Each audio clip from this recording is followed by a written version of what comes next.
Buenos días, vamos a hablar acerca de la curva de disociación de la hemoglobina. Nuestro grupo está conformado por Michelle Vallejo, Santiago Méndez, Mariana Lopera, Jennifer Pérez, Estefanía Aguirre, Brian Barrera, Keren Sofía y quien les habla, Jimena María.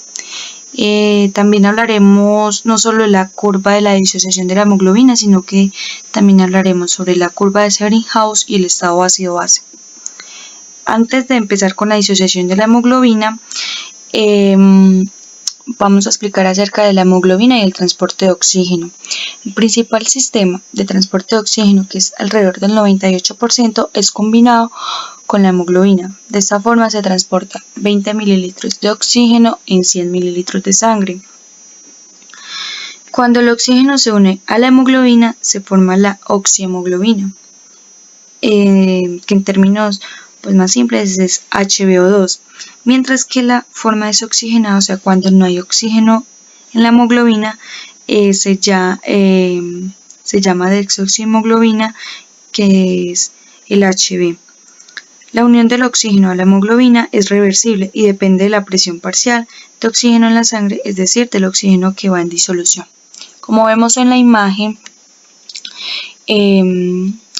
vemos el glóbulo rojo, que dentro del glóbulo rojo señalamos las moléculas de hemoglobina y el ingreso del oxígeno de los pulmones.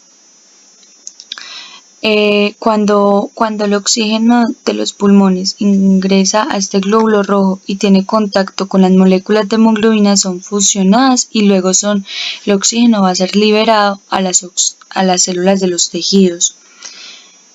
¿Qué es la saturación de la hemoglobina? La saturación de la hemoglobina es la proporción porcentual entre el contenido de oxígeno y la máxima capacidad de unión. La sangre arterial está habitualmente saturada desde el 96 hasta el 98% aproximadamente, mientras que la sangre venosa lo está al 75%. Como lo vemos en esta imagen, que pues adelante nos van a explicar bien sobre estas curvas, lo que les acabo de nombrar es esto: la presión venosa, que se encuentra alrededor de un 75% de saturación de oxígeno, y la presión arterial o la sangre arterial, que está en una saturación de alrededor del 96 hasta el 98%. Teniendo en cuenta estos saberes previos, vamos a empezar a explicar un poquito lo que es la curva de disociación de la hemoglobina. En pantalla tenemos una gráfica que tiene un eje X y un eje Y. El eje X está hablando de la presión de oxígeno y en el eje Y tenemos la saturación de oxígeno. Entonces, ¿cómo funciona esta curva de disociación? Cuando la presión de oxígeno en la sangre es muy alta, hay pequeñas partículas de oxígeno que se van a unir a la hemoglobina y así va a empezar a subir la saturación de oxígeno. Pero entonces vamos a explicar esto un poquito más allá. Analizando un poco esta gráfica nos podemos dar cuenta que no es lineal, porque podemos decir fácilmente que a mayor presión de oxígeno, mayor saturación, es decir, cuando sube la una, sube la otra, y podría ser lineal, pero no es así. Vemos una curva. Es plana en la parte de acá arriba, pero en la parte de acá abajo va subiendo relativamente lento. Por eso se le llama zona crítica, porque se tiene un poco de presión y apenas está empezando a saturar. Ya un poco más adelante vemos cambios muy bruscos. Cuando más o menos empieza entre 30, 40, 50, nos podemos dar cuenta que en esa presión ya hay un cambio bastante brusco en la saturación. ¿Cómo se da entonces la curva de disociación? Debemos tener en cuenta que estamos trabajando es la estructura de la hemoglobina como tal. Entonces recordemos que la hemoglobina es como ese medio de transporte de oxígeno. Es un carrito el cual se transporta desde los alvéolos, desde el pulmón, hacia todas las células del organismo. Esta hemoglobina tiene 4 sitios de unión para el oxígeno, por lo tanto va a transportar 4 moléculas de oxígeno. Si todos los sitios de la hemoglobina o de este carrito están cargados, quiere decir que la hemoglobina está saturada o está cargada al 100%. Entonces podríamos, como lo vemos en pantalla, estaría como en la zona indiferente. Pero si en la hemoglobina solamente hay 2 sitios cargados o ocupados por el oxígeno, querrá decir que está saturada al 50%.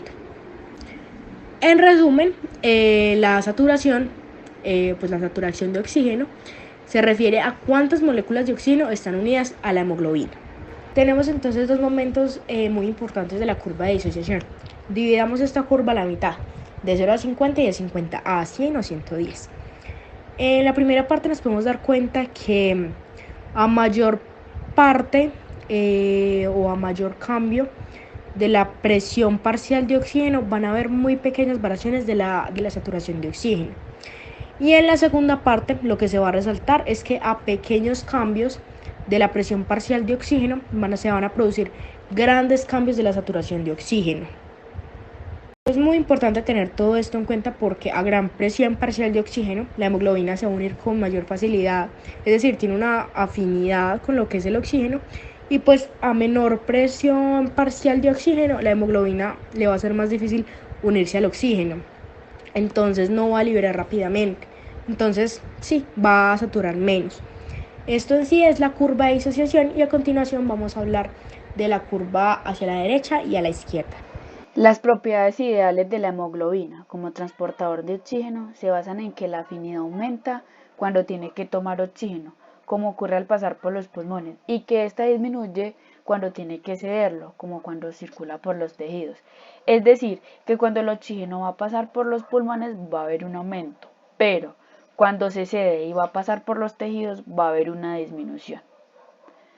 La desviación de la curva hacia la derecha tiene 4 componentes: el aumento del dióxido de carbono que se da en los tejidos, donde la concentración de dióxido de carbono es alta debido al metabolismo; el aumento del bisfosfoglicerato que se produce en situaciones de hipoxia en altas concentraciones; el aumento de la temperatura, donde provoca modificaciones estructurales en la configuración de la hemoglobina; y el descenso del pH, que está ligado a un aumento de la concentración del dióxido de carbono. Acá podemos ver dónde está la saturación de oxígeno y la presión parcial de oxígeno, que es la parte de acá. Y acá podemos ver el P50, que es todo esto, donde aproximadamente está saturando al 50% y donde el 27 milímetros de mercurio de la presión parcial de oxígeno. Como podemos ver, esta es la curva de la derecha, ¿sí?, donde ocurre el aumento de la concentración del hidrógeno, donde el 2.3 del disfosfoglicerato, los eritrocitos, la temperatura y la presión parcial de oxígeno. Allí es donde ocurre, en la curva hacia la derecha. Cuando el hidrógeno aumenta, el pH va a disminuir, como lo podemos ver acá.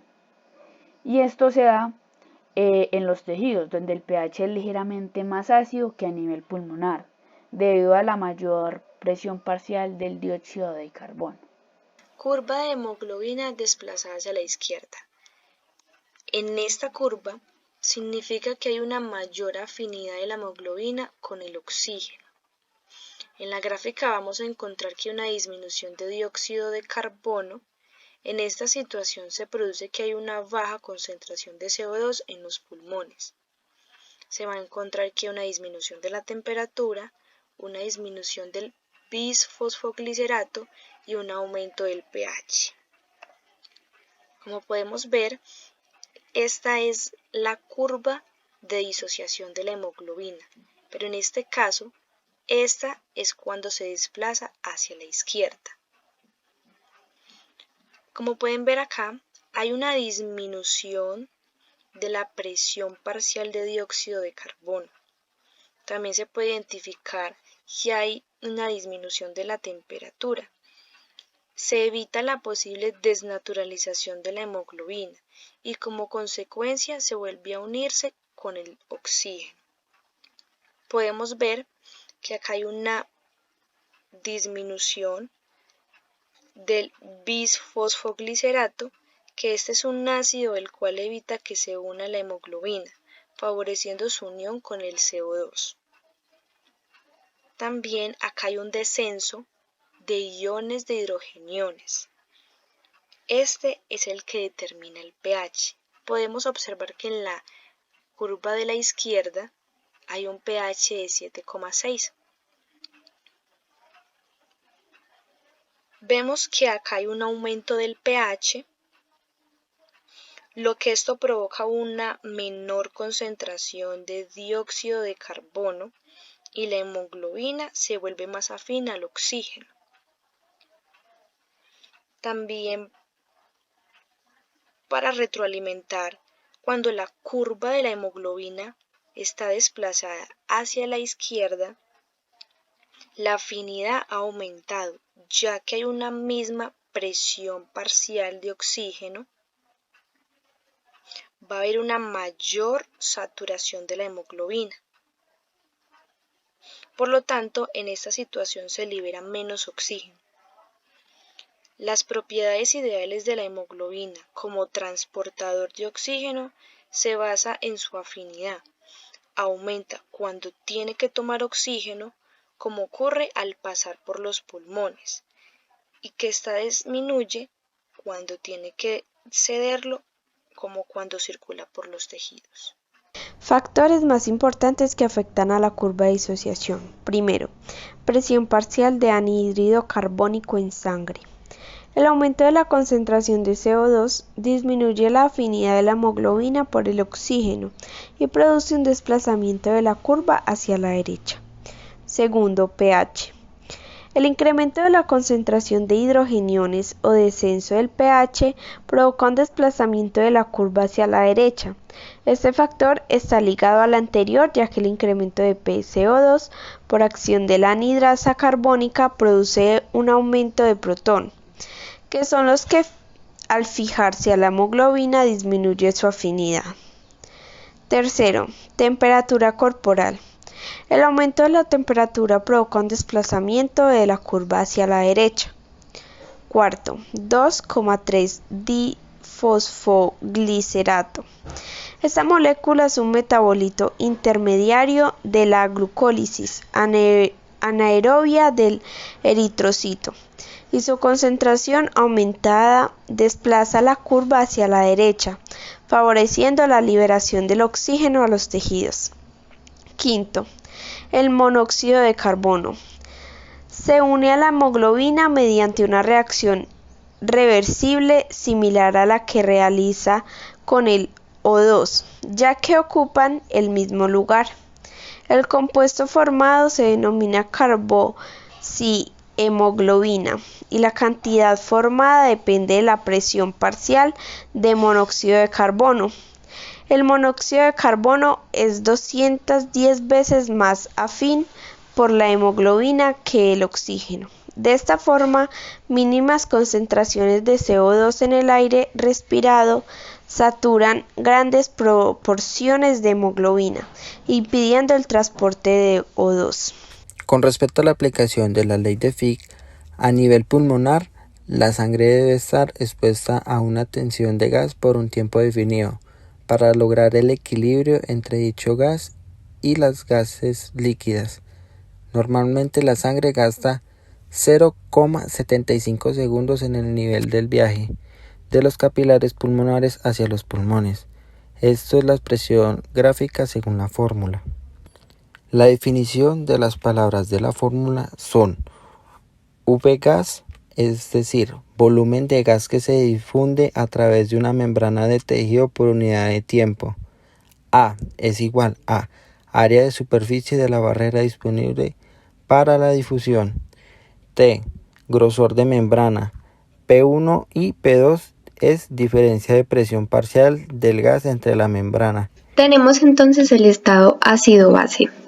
Usando un analizador de gases de sangre ABL, podemos recibir un informe del paciente que revela la acidez, el nivel de oxígeno y el dióxido de carbono en la sangre arterial.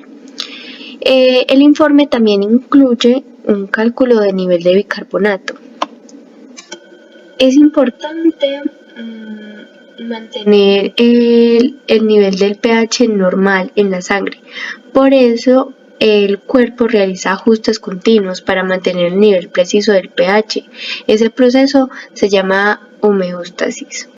El nivel puede verse afectado por alteraciones metabólicas o respiratorias.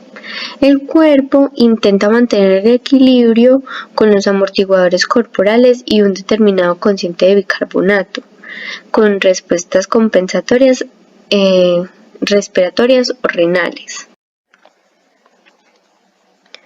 La respuesta respiratoria es rápida, ya que los pulmones aumentan o disminuyen la eliminación del dióxido de carbono, que comienzan en los primeros minutos de la alteración del ácido base y se mantiene hasta horas después.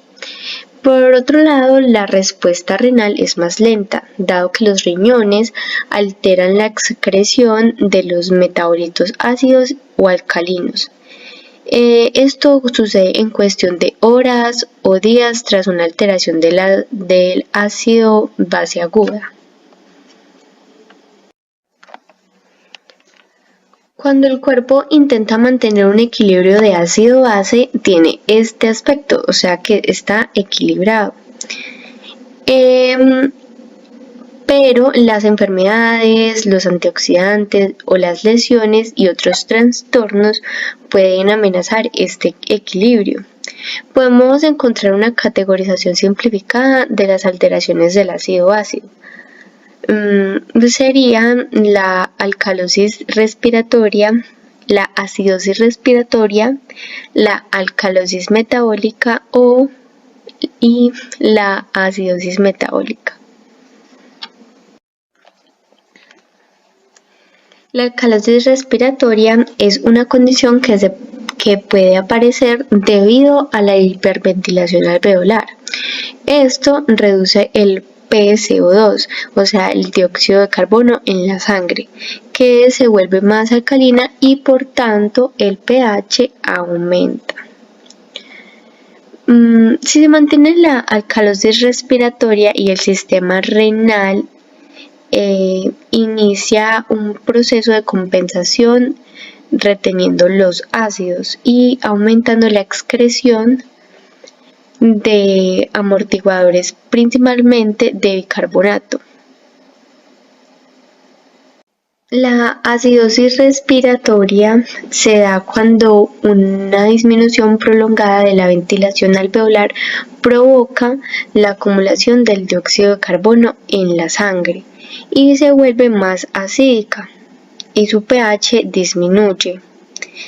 Entonces los riñones compensan excretando ácidos como iones de hidrógeno y reteniendo amortiguadores de bicarbonato, incluido para contrarrestar el bajo pH. La alcalosis metabólica. La alcalosis metabólica aparece cuando disminuye la concentración de iones de hidrógeno y aumenta la de bicarbonato en el cuerpo. Esto lo podemos ver reflejado como un aumento en nivel de pH.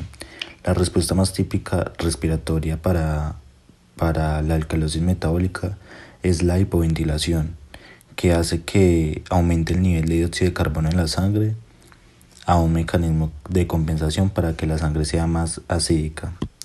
También tenemos la compensación renal, que puede darse mediante la detención de ácidos y aumento de la excreción de amortiguadores como el bicarbonato. Acidosis metabólica. Como lo podemos observar en la imagen, la acidosis metabólica tiene un nivel de pH muy bajo. Esto es debido a la acumulación de ácidos o la acumulación de amortiguadores metabólicos.